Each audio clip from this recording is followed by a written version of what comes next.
Hello everyone, welcome to my YouTube channel English literature zone. आज के video में हम लोग टीएमबीयू और मुंगेर यूनिवर्सिटी के लिए पार्ट 2 का इंग्लिश ऑनर्स का पार्ट 2 का जो इंपॉर्टेंट ऑब्जेक्टिव होता है पेपर 4 का, वो सॉल्व करेंगे। ये किस चीज़ के लिए है? पेपर 4 के लिए है। तो पेपर 4 का जो इंपॉर्टेंट ऑब्जेक्टिव है उसको सॉल्व करेंगे। मतलब पहले हम लोग समझेंगे स्टोरी के थ्रू कि उस स्टोरी से क्या क्या ऑब्जेक्टिव आ सकता है। जैसे the mayor of Casterbridge पहला है, तो the mayor of Casterbridge से क्या क्या स्टोरी आ सकता है, मतलब क्या क्या ऑब्जेक्टिव आ सकता है इस स्टोरी से, इससे रिलेटेड, तो उसको समझेंगे। इसी तरह हम लोग फिर the mayor of Casterbridge से समझेंगे, फिर प्राइड एंड प्रेजुडिस से समझेंगे, और फिर the old man and the sea, और उसके बाद प्रोज डाउन द एजेस। ये चारों टॉपिक का हम लोग ऑब्जेक्टिव देखेंगे। और ये मतलब सॉल्व करने के बाद, ये समझने के बाद, आप गैस पेपर अगर सॉल्व करने जाओगे ना तो 70% ऑब्जेक्टिव आपसे बस इसी पे बेस्ड होगा और इसी से सॉल्व हो जाएगा। ठीक है, तो आप लोग मतलब इसको इस पे ज़्यादा ध्यान देना। और उसके बाद हम प्रीवियस ईयर पे भी एक ऑब्जेक्टिव अपलोड कर देंगे। आज ही हम अपलोड कर देंगे प्रीवियस ईयर का ऑब्जेक्टिव भी। तो वीडियो शुरू करते हैं। और इससे पहले आप ना स्टोरी एक बार जरूर पता करना है कि the mayor of Casterbridge या फिर प्राइड एंड प्रेजुडिस या फिर the old man and the sea, इसका स्टोरी क्या है ये आपको कंफर्म पता होना चाहिए। जिससे क्या होगा कि आप एक बार अगर ये सुन लोगे ना तो स्टोरी के थ्रू आपको याद रहेगा कि इसके बीच क्या रिलेशन है। और काफ़ी अच्छी स्टोरी है। वीडियो भी हम अपलोड कर रखे हैं आपको, the mayor of Casterbridge और प्राइड एंड प्रेजुडिस, दोनों का लिंक हम इसी वीडियो के डिस्क्रिप्शन में डाल देंगे, जिसके थ्रू आप स्टोरी समझ सकते हो कि उसकी कहानी क्या है, और उसके बाद आप कैरेक्टर आराम से याद कर सकते हो। तो शुरू करते हैं वीडियो। हम लोग ये मेनली में हम लोग का पर्पस है कि हम इसके थ्रू ऑब्जेक्टिव पढ़ेंगे पेपर 4 का। तो वीडियो शुरू कर रहे हैं। The mayor of Casterbridge, तो सबसे पहला हम लोग का है the mayor of Casterbridge से क्वेश्चन आता था, तो उसका ऑब्जेक्टिव देखेंगे। तो ये मेयर ऑफ कास्टर ब्रिज जो है एक साइकोलॉजिकल फिक्शन है, ठीक है, जिसको किसके द्वारा लिखा गया है? थॉमस हार्डी के द्वारा लिखा गया है। The mayor of Casterbridge को थॉमस हार्डी के द्वारा लिखा गया है, जो कि विक्टोरियन पीरियड के पोएट हैं। और थॉमस हार्डी क्या करते हैं ना, अपने मतलब नॉवेल, अपने प्ले में, नॉवेल में एक जगह को हमेशा मेंशन करते हैं। एक फिक्शनल जगह है जिसका नाम है वेसेक्स, काल्पनिक जगह को लेते हैं। एक मतलब इमेजिनरी टाउन है, इमेजिनेशन वाला शहर, तो वो थॉमस हार्डी अपने नॉवेल में ऐड करते रहते हैं वेसेक्स, जिससे रिलेटेड आपको हमेशा ऑब्जेक्टिव भी देखने को मिलेगा। और थॉमस हार्डी का और कुछ जो इंपॉर्टेंट प्ले नॉवेल है, वर्क है, वो हम लिख रखे हैं। जैसे Tess of the d'Urbervilles, जो आपको पार्ट में पढ़ना है, far from the madding crowd, Jude the obscure and return of the native, ये काफ़ी इंपॉर्टेंट प्ले है थॉमस हार्डी का, और भी है। फिर अब इस नॉवेल की बात करते हैं। तो the mayor of Casterbridge को 1886 में पब्लिश किया गया। इसकी जो सेटिंग रखी गई है वो इंग्लैंड में रखी गई है, और इस नॉवेल का जो थीम है रिग्रेट है। और मेनली माना जाता है कि इसकी भी सेटिंग मतलब इंग्लैंड के वेसेक्स नाम के कोई जगह पे रखी गई है। तो इसका जो थीम है रिग्रेट है, कि अंत में जो हीरो होता है, प्रोटैगनिस्ट होता है, उसको रिग्रेट होता है किसी चीज़ के लिए। तो मेन थीम जो है इसका रिग्रेट है। तो सबसे पहले आते हैं, पहला इंपॉर्टेंट कैरेक्टर जो है, हीरो जो है इस नॉवेल का, प्रोटैगनिस्ट जो है, वो है माइकल हेंचर्ड। सबसे इंपॉर्टेंट कैरेक्टर है माइकल हेंचर्ड, जिसको कि मैन ऑफ कैरेक्टर्स भी कहा जाता है, जो कि प्रोटैगनिस्ट हीरो है। अगर हीरो ऑफ द नॉवेल आता है क्या, the mayor of Casterbridge का कौन हीरो है, तो माइकल हेंचर्ड है।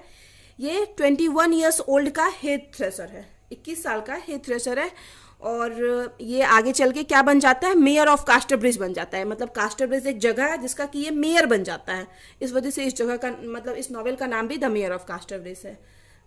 फिर आगे है एलिजाबेथ जेन न्यूशन, एक मतलब फिर से एक दूसरा कैरेक्टर एलिजाबेथ जेन न्यूशन, जो कि कौन है, daughter of Sushen and न्यूशन।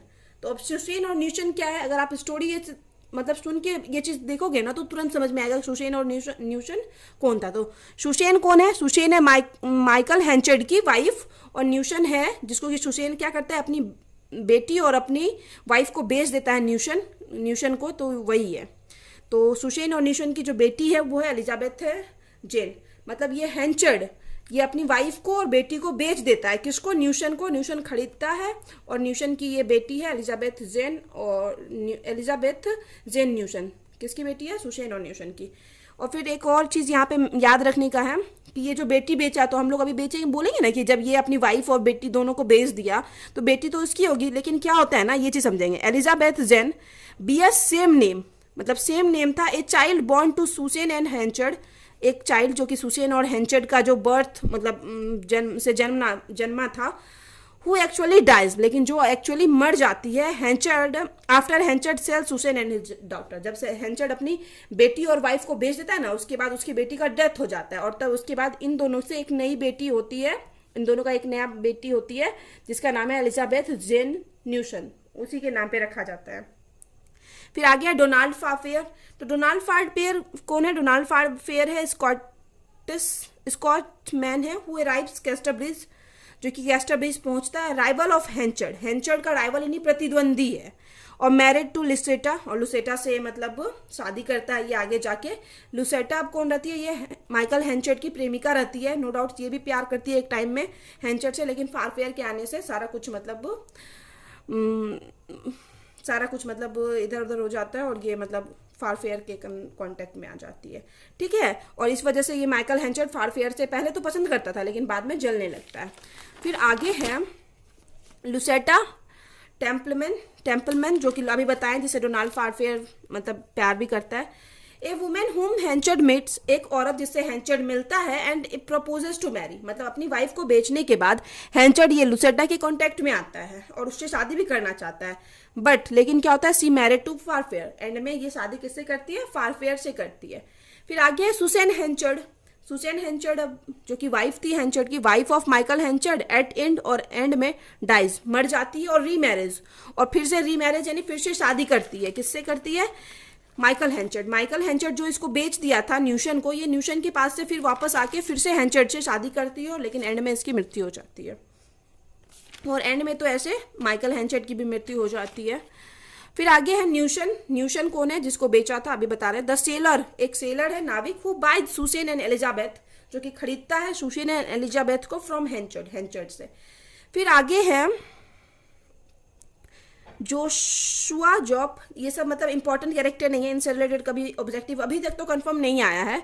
Joshua job ये हैंचर्ड का असिस्टेंट है। फिर एबल विटेल, जो वर्कर है हैंचर्ड के यार्ड में, और फिर विटेल के कारण ही इन लोग में झगड़ा शुरू हुआ था। किसमें ये फारफेयर और हैंचर्ड में थोड़ा लड़ाई शुरू हो गया था। फिर बेंजामिन ग्रोवर है हैंचर्ड का क्रेडिटर, ये सब इंपॉर्टेंट कैरेक्टर नहीं है, माइनर कैरेक्टर है, छोटा मोटा कैरेक्टर है। फिर ये कुछ पीजेंट है, किसान है। अगर आपको इसका पीडीएफ चाहिए तो आप कमेंट करके बताइएगा, हम अपलोड कर देंगे टेलीग्राम में। और वीडियो रिलेटेड कोई डाउट है तो आप इंस्टाग्राम पे टेक्स्ट कर सकते हो, ठीक है। इंस्टाग्राम का लिंक और टेलीग्राम दोनों आपको इसी वीडियो के डिस्क्रिप्शन में मिल जाएगा, दोनों का लिंक। फिर आगे हम लोग अब पढ़ते हैं प्राइज एंड प्रेजुडिस, मतलब इतना ज़्यादा आप अगर याद रखोगे तो मोस्ट ऑफ जो आपका जो होगा ना बन जाएगा, द मेयर ऑफ कास्टरब्रिज से आया हुआ क्वेश्चन। अब प्राइज एंड प्रेजुडिस की बात करते हैं तो प्राइज एंड प्रेजुडिस किसके द्वारा लिखा गया, जेन ऑस्टिन, जो कि नॉवलिस्ट, वुमेन नॉवलिस्ट है, विक्टोरियन एरा की है ये भी। और ये इसका कुछ फेमस वर्क जो है वो है सेंस एंड सेंसिबिलिटी, इमा पर्सुएशन, मैन्सफील्ड पार्क, ये काफ़ी इंपॉर्टेंट वर्क है जेन ऑस्टिन का। फिर इसकी जो सेटिंग रखी गई है इस नॉवेल की, इंग्लैंड में रखी गई है, लेट 18th सेंचुरी। इस नॉवेल एक रोमांटिक नॉवेल है जिसको पब्लिश किया गया था 1813 में 3 वॉल्यूम्स में। अब इस नॉवेल की कैरेक्टर की बात करते हैं तो लिव्स इन लॉन्गबोर्ड एक जगह है जहाँ पे ये सारी कैरेक्टर्स मतलब जो 5 सिस्टर्स है ये यहाँ पे रहती है। अब कौन कौन 5 सिस्टर्स है, Elizabeth Bennet, Jane Bennet, Mary Bennet, Catherine Bennet और लाइडिया बेनेट। तो ये 5 सिस्टर है, इनका नाम भी आता है, पूछ दिया जाता है कौन सी बेनेट। तो सबसे बड़ी जो बहन है वो जेन बेनेट है, सबसे बड़ी बहन जेन बेनेट है। और लेकिन इस प्ले के थ्रू सबसे इंपॉर्टेंट, इस प्ले के लिए सबसे इंपॉर्टेंट कैरेक्टर है एलिजाबेथ बेनेट, नॉवेल की प्रोटैगनिस्ट है, काफ़ी इंपॉर्टेंट है ये कि नॉवेल में जो सबसे इंपॉर्टेंट कैरेक्टर है वो एलिजाबेथ बेनेट है। और जेन बेनेट सबसे बड़ी है, 3rd में आपको आती है मैरी बेनेट, 4th में आती है कैथरीन बेनेट। इन दोनों का ज़्यादा रोल नहीं दिखाया गया है। और फिर आखिरी में लाइडिया बेनेट, यंगेस्ट सिस्टर है, इसका भी काफ़ी इंपॉर्टेंट रोल रहता है इस नॉवेल में। तो ये 3 मेन कैरेक्टर है, तो याद रखिएगा सबसे इंपॉर्टेंट एलिजाबेथ बेनेट और जेन सबसे बड़ी है और लाइडिया बेनेट है। और फिर ये सेकेंड कैरेक्टर है फिट्जविलियम डार्सी, ये मतलब लवर रहता है किसका, एलिजाबेथ बेनेट का। इन दोनों का मतलब आगे जाके ये दोनों मेनली 2 मेन कैरेक्टर है, अगर हीरो हीरोइन बोला गया तो ये दोनों मेन कैरेक्टर है। फिर मास्टर ऑफ पैम्बर्ले एक जगह है, वहाँ का मास्टर रहता है। Nephew of Lady Catherine de Bourgh एक कैरेक्टर है, इनका नेफ्यू यानी भतीजा है, Lady Catherine de Bourgh. Marry to Elizabeth Bennet, और ये शादी करता है एंड में एलिजाबेथ बेनेट से। इसका हम इंपॉर्टेंट कैरेक्टर बता रहे हैं। फिर आगे है चार्ल्स बिंगले कौन है, बेस्ट फ्रेंड ऑफ डार्सी। ये जो डार्सी हम बताए थे अभी, फिट्जविलियम डार्सी, इसका बेस्ट फ्रेंड है Charles Bingley purchase Netherfield a estate of near Bennet, एक नीदरफील्ड में एक स्टेट, एक महल या एक घर खरीदता है बेनेट के नज़दीक। मैरिड यानी जो बेनेट सिस्टर है ना, जहाँ उनका घर था, उनके घर के नज़दीक ये भी एक घर खरीदता है चार्ल्स बिंगले। और ये चार्ल्स बिंगले क्या करता है ना, लव और अट्रैक्शन होता है इसको किससे, जेन से, और ये दोनों एंड में शादी भी करते हैं। Jane Bingley, Jane and Bingley, Jane Bennet और बिंगले, मतलब जो सबसे बड़ी बेटी रहती है और उसके साथ बिंगले का शादी होता है। और जो सेकेंड नंबर वाली बेटी है एलिजाबेथ, मतलब बहन है एलिजाबेथ बेनेट, उसका शादी होता है फिट्जविलियम डार्सी के साथ। फिर mister Bennet, father of 5 daughters, 5 daughters के जो फादर हैं मिस्टर बेनेट है। He loves Elizabeth in particularly, जो मेन कैरेक्टर है हम लोग की एलिजाबेथ बेनेट, उसको ज़्यादा ये प्यार करते थे, फादर थे सबके। मिसेस बेनेट इन लोगों, इन 5 सिस्टर की माँ है, wife of mister Bennett and mother of 5 Bennett sister. ये सिंपल सा चीज़ था। और उसके बाद है जॉर्ज विकम मिलिटियर ऑफिसर है, मिलिट्री का ऑफिसर रहता है। और मैरी टू लाइडिया से ये शादी करता है, लॉब्ड विथ, मतलब उसको भगा के उसके साथ भाग के शादी करता है। ये सबसे छोटी बहन जो है ना लाइडिया, इसी से शादी करता है कौन, जॉर्ज विकम। फिर आगे है मिस्टर कॉलिंस कौन रहता है, एक क्लंजी मैन रहता है, इनहेरिएट मिस्टर बेनेट्स प्रॉपर्टी, जो मिस्टर बेनेट की प्रॉपर्टी को बाद में लेने वाला रहता है। मतलब मिस्टर बेनेट की तो 5 डॉटर है, अगर 5 का शादी हो गया तो फिर प्रॉपर्टी कौन लेगा, तो ये मिस्टर कॉलिंस आगे जाके प्रॉपर्टी लेने वाला रहता है। फिर आगे मिस बिंगले कौन है, ये चार्ल्स बिंगले हम पढ़े थे, उसी की सिस्टर है, चार्ल्स बिंगले की सिस्टर है। सी ऑल्सो लाइक फिट्जविलियम डार्सी, ये भी पसंद करती है किसको, डार्सी को, जो हम लोग का नॉवेल का मेन हीरो है, जो एलिजाबेथ से आगे जाके मतलब शादी करता है नॉवेल में, तो उसको ये मिस बिंगले पसंद करती है। फिर आगे है लेडी कैथरीन डीबॉग, जो हम बताए थे कि इंपॉर्टेंट कैरेक्टर एक टाइम बताए थे, जिसका नेफ्यू था डार्सी, यहाँ पे बताए हुए हैं। तो ये एक नोबल वुमेन है जो कि मिस्टर कॉलिन्स की पैट्रॉन भी है। अब मिस्टर कॉलिन कौन है, जिसका कि हम बताए थे कि ये बेनेट का प्रॉपर्टी लेने वाला है, मिस्टर बेनेट, जब उनकी बेटियों का शादी हो जाएगा तो। और ये and Darcy patron and Darcy aunt, और ये जो लेडी कैथरीन डीबॉग डार्सी की एंट है, जो कि हम बताए भी थे, डार्सी वाले में भी बताए थे, फिट्जविलियम डार्सी में, कि डार्सी इसका नेफ्यू है। अब है चार्लोट ल्यूकस कौन है, फ्रेंड ऑफ एलिजाबेथ बेनेट जो इंपॉर्टेंट कैरेक्टर उसकी फ्रेंड है चार्लोट ल्यूकस।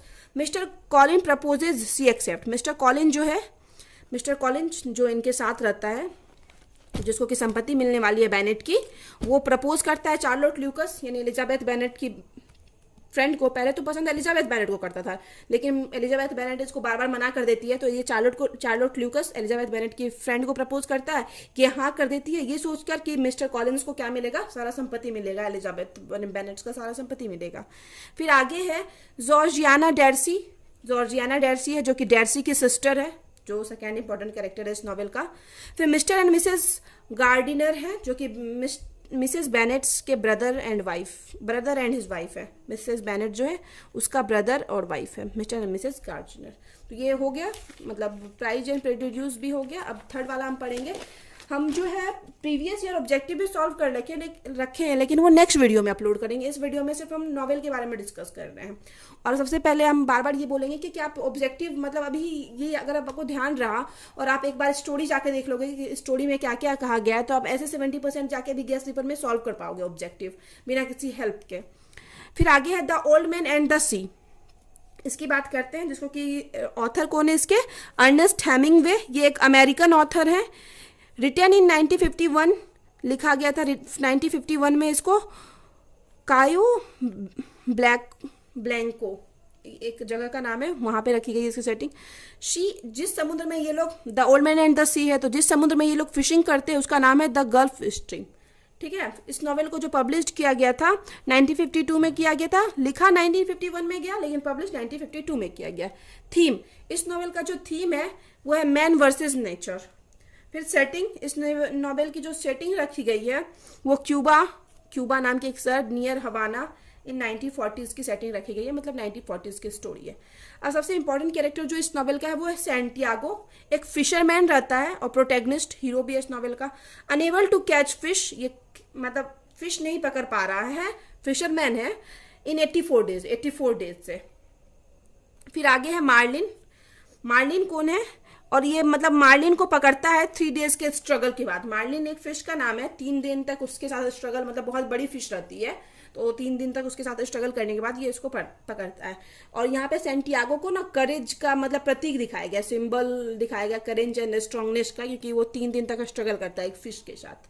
फिर आगे है मार्लिन। मार्लिन हम बताए थे Santiago hooks the 18 feet fish, 18 feet की मछली है जिसको कि सेंटियागो को मतलब 3 दिन तक उसके साथ स्ट्रगल करते रहा, फिर भी पकड़ लिया एंड में।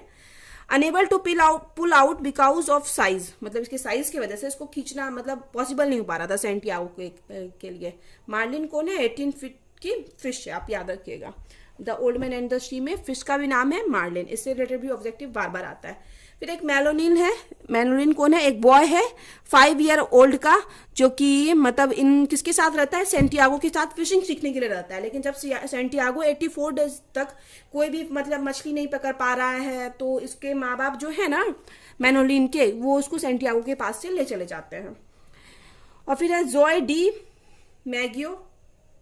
मैजियो। ये कौन है? Never appear in the novel. इस नॉवल में कभी भी इसका मतलब अपीयरेंस नहीं दिखाया गया कि ये है, बट ये क्या है? सेंटियागो इसकी पूजा करता है। Santiago worship him as a model of strength and commitment.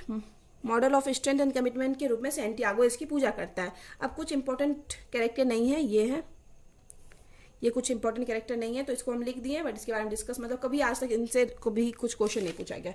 अब हम लोग देखते हैं down to the prose down the ages, इसका भी हम लोग ऑब्जेक्टिव देख लेते हैं। तो सबसे पहले प्रोज डाउन द एजेस में ढेर सारा बुक से रिलेटेड क्वेश्चन आता है। सबसे पहले आता है लाइफ एंड डेथ। तो लाइफ एंड डेथ को लिया गया है द हॉली बाइबल से लिया गया है, मतलब एक बाइबल से लिया गया है, exact from the Holy Bible. Life and death को लिया गया। अब दूसरा जो है ऑफ स्टडीज, ये prose down to the ages में 4-5 बुक आते हैं, सबके बारे में हम डिस्कस करेंगे। ऑफ स्टडीज जो काफ़ी इंपॉर्टेंट बुक है, जिसको फ्रांसिस बेकन के द्वारा लिखा गया था। और फ्रांसिस बेकन का जो रिलेशन है वो रेनेसांस से है, ये ध्यान रखिएगा, ये क्वेश्चन आता है। Francis Bacon is related to Renaissance, तो हाँ ये रिलेटेड थे। ऑफ स्टडीज है, और फ्रांसिस बेकन का बर्थ 1561 में और डेथ 1626 में।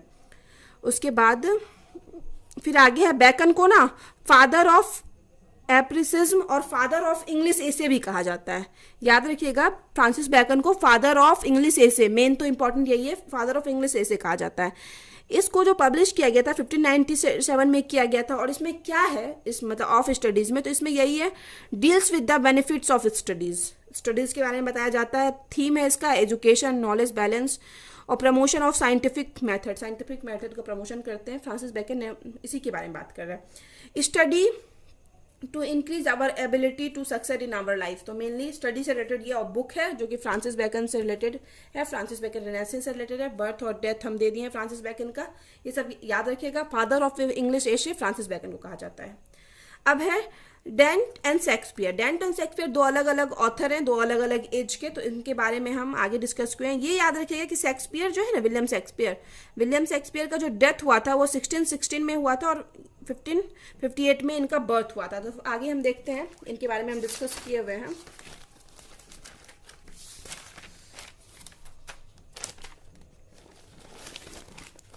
तो डेंट एंड शेक्सपियर, डेंट जो है 13 और 14 सेंचुरी से बिलोंग करते हैं। विलियम शेक्सपियर एलिजाबेथन एरा के ग्रेटेस्ट ड्रामाटिस्ट थे। विलियम शेक्सपियर का जो बर्थ है 1558 में हुआ था और डेथ 1616 में हुआ है। अब ऑथर डेंट एंड शेक्सपियर के जो ऑथर हैं वो कौन है? थॉमस कैरल, और ये एक स्कॉटिश ऑथर है 19th सेंचुरी के। ये याद रखिएगा, डेंट एंड शेक्सपियर के थॉमस कैरल ने बार बार ये सब ऑब्जेक्टिव रिपीट करता है, ठीक है, बहुत ज़्यादा रिपीटेशन है पेपर 4 में तो ऑब्जेक्टिव का। अब डेंट कौन है? तो दो ऑथर है ना इसमें, तो डेंट कौन है? ग्रेटेस्ट इटालियन पोएट है, इटली के महान पोएट हैं जो कि क्रिश्चियनिटी के थीम पे लिखते हैं। इनकी काफ़ी फेमस पोएम एक एपिक पोएम और डिवाइन कॉमेडी है। दो वर्क इनका काफ़ी फेमस है, एपिक पोएम और डिवाइन कॉमेडी। फिर आगे एक मतलब कोट्स है जो कि टी.एस. इलियट के द्वारा कहा गया है, Dante and Shakespeare divided the world between them, there is no third. मतलब ये कोट्स है, टी.एस. इलियट के द्वारा कहा गया है कि डेंट और शेक्सपियर के द्वारा ना वर्ल्ड को आधा आधा बांट लिया गया था और उसमें तीसरा कोई नहीं था। तो ये टी.एस. इलियट उन लोगों की महानता के बारे में बात करते हैं। फिर आगे है कैरेक्टर ऑफ अलेक्जेंडर पॉप, ये भी बार बार रिपीट करता है, मतलब बहुत ज़्यादा रिपीटेशन मिलेगा आपको ऑब्जेक्टिव का। तो अलेक्जेंडर पॉप सबसे पहले आप याद रखिएगा, ये अगस्टन पीरियड से बिलोंग करते हैं अलेक्जेंडर पॉप, और ये सटायरिस्ट थे। कौन थे? सटायरिस्ट थे, व्यंगकार थे। The rape of the lock काफ़ी अच्छा उदाहरण है इनका सटायर का, बट इससे रिलेटेड नॉर्मली क्वेश्चन तो नहीं पूछता है। पार्ट 2 में, पार्ट 1 में आता है। तो the character of Alexander Pope जो भी मतलब ये लिखा गया है सैमुअल जॉनसन के द्वारा। सैमुअल जॉनसन एक बुक लिख रखे हैं। कौन बुक लिख रखे हैं?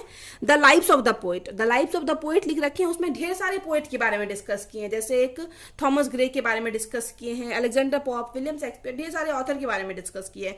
तो इसी में character of Alexander Pope Samuel Johnson लिख रखे हैं अपने book the lives of the poet में। फिर आगे है, अब सैमुअल जॉनसन बिलोंग करते हैं 18th सेंचुरी से, जिसको कि age of reason, the enlightenment का एज भी कहा जाता है। फिर आगे है इकास्टिक एक्सपीरियंस जो है वॉल्टर पैटर से रिलेटेड है, याद रखिएगा, बार बार इससे रिलेटेड ऑब्जेक्टिव ये भी रिपीट करता है। आर्ट फॉर आर्ट से एक फ्रेज है जो कि वॉल्टर पैटर के द्वारा एस्थेटिक मूवमेंट को दिखाने के लिए यूज किया गया था। ये याद रखिएगा, मेनली इसी से आता है कि एस्थेटिक एक्सपीरियंस जो किससे रिलेटेड है, एक्सपीरियंस तो वॉल्टर पैटर से रिलेटेड है। और आर्ट फॉर आर्ट से एक मेनली पूछा नहीं है, बट ध्यान रखिएगा, काफी मतलब फेमस फ्रेज है, वॉल्टर पैटर से रिलेटेड है और एस्थेटिज्म मूवमेंट से रिलेटेड। फिर आगे है Charles Lamb as an essayist. तो चार्ल्स लैम्ब के बारे में भी आता है क्वेश्चन। इनका जो 2 एसे है काफी फेमस है और काफी इससे क्वेश्चन है। एसे ऑन एलिया, एशे ऑफ इलिया, ये इनका पहला एशे, और टेल्स ऑफ शेक्सपियर, मेनली तो ये बार बार रिपीट करता है, essays of Elia written by Charles Lamb. और टेल्स ऑफ शेक्सपियर, तो टेल्स ऑफ शेक्सपियर भी काफ़ी मतलब फेमस इनका वर्क है, एसे है। फिर इसमें जो है ना, इनकी बहन हेल्प करती थी, सिस्टर हेल्प करती थी, जिनका नाम है मैरी लैम्ब। ये क्वेश्चन नहीं आता है, मेनली ये एशे ऑफ एलिया और टेल्स ऑफ शेक्सपियर इंपॉर्टेंट है। इनको प्रिंस ऑफ इंग्लिश एशे कहा जाता है, याद रखिएगा, फ्रांसिस बैकन को फादर ऑफ इंग्लिश एशे और चार्ल्स लैम्ब को प्रिंस ऑफ इंग्लिश एशे कहा जाता है। अब 18th सेंचुरी को age of prose and reason कहा गया था, किसके द्वारा? मैथ्यू अर्नोल्ड के द्वारा।